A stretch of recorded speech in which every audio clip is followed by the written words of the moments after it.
একটা চাইনিজ ড্রামার গল্প নিয়ে চলে এসেছে। আর আজকের ড্রামার ভিতরে যতগুলো ক্যারেক্টার আছে সবগুলো অনেক বেশি কিউট। আই হোপ তোমাদের কাছে ড্রামাটা অনেক বেশি ভালো লাগবে। তো চলো গিয়ে আমরা আমাদের ড্রামার গল্পটা শুরু করি। ড্রামার শুরুতে আমরা কিউট ফিমেল লিড শিয়াকে ক্লাসের ভিতরে ঘুমিয়ে থাকতে দেখি। সে ক্লাসের ভিতরে ঘুমিয়ে স্বপ্ন দেখছিল সে চায়নার বড় টপ ডিজাইনার হয়ে গিয়েছে, এজন্য তাকে অ্যাওয়ার্ড দেওয়া হচ্ছে।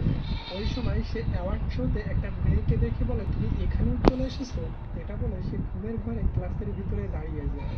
টিচার বলে, তুমি যখন দাঁড়িয়েছো সেহেতু তুমি এই প্রশ্নের উত্তরটা দিয়ে দাও। তবে সে এটা জানে না টিচার কি প্রশ্ন করেছিল এবং অ্যান্সারটা কি দিতে হবে।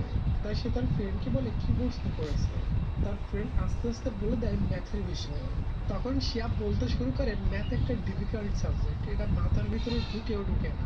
ওই সময় ক্লাসের ভিতর এই ড্রামার হিরো জিহানে এন্ট্রি নেয়, তবে সে লেট করে ফেলেছে এবং আজ তার এই ইউনিভার্সিটির প্রথম দিন। জিহান যখন বসতে যাচ্ছিল তখন স্যার শিয়াকে বলে, শিয়া তুমি কোথায় গেলে। শিয়া তখন তার মুখ ঢেকে দাঁড়িয়ে বলে, এই তো আমি স্যার। টিচার বলে, তুমি তোমার ফেসটা ঢেকে রাখছো কেন, ওটা সরাও। আর আমি তোমাকে কি প্রশ্ন করেছি এবং তুমি কি অ্যান্সার দিয়েছো, ক্লাস থেকে বের হয়ে যাও।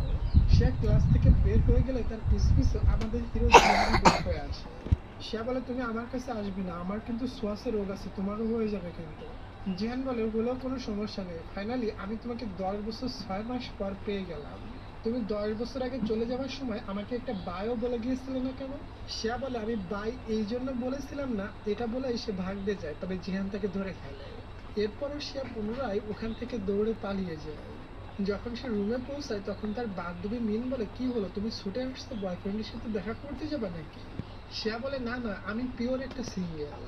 জিহান যখন রুমে যায় তখন তার রুমমেট বলে, তুমি কি শিয়ার সাথে দেখা করে এসেছো। জিহান কিন্তু শিয়াকে ছোটকাল ধরে চেনে, এরপর সে মিথ্যা বলে, বলে আমি ওই মেয়েকে তো চিনিই না।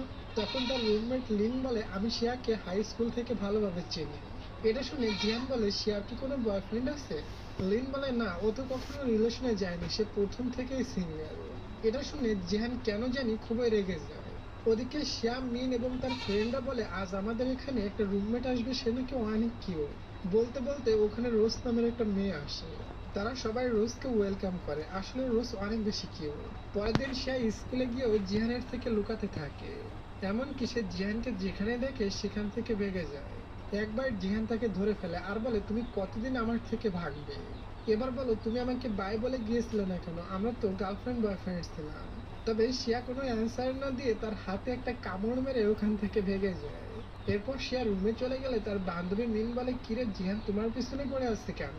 শিয়া বলল, এটা তো আমিও জানি না, সবসময় সে আমার পিছনে পড়ে থাকবে। এরপর আমরা দেখি শিয়ার কাছে একটা পেইন্টিং ইভেন্টের ইনভিটেশন কার্ড আসে। এটা দেখে শিয়া অনেক খুশি হয়ে ওটা ওপেন করে, তবে দেখে এটা তো একটা ফেক কার্ড এবং এই প্রাণটা জিহান করেছে। শিয়া বলে, এই ফেক কার্ড দিয়ে আজ আমি ইভেন্টে ঢুকে যাব। পরের দিন সে ওই ইভেন্টে ফেক কার্ড দিয়ে প্রবেশ করে, গার্ড থেকে বুঝতেই পারে না।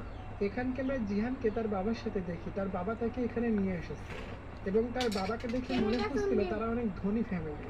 একটু পর জিহান শিয়াকে দেখতে পায় এবং সে খুশি হয়ে যায়। তখন আমরা ফ্ল্যাশব্যাকে হাই স্কুলের সিন দেখি, শিয়া আর জিহান রিলেশনশিপে ছিল। শিয়া জিহানকে বলেছিল, আমি পড়াশোনা কমপ্লিট করে অনেক ভালো একটা ডিজাইনার হব। বর্তমানে শিয়া সবাইকে ওই পেইন্টিং এর ব্যাপারে বুঝিয়ে বলছে। লোকগুলো বলে, তুমি তো অনেক ট্যালেন্টেড, তুমি পেইন্টিং এর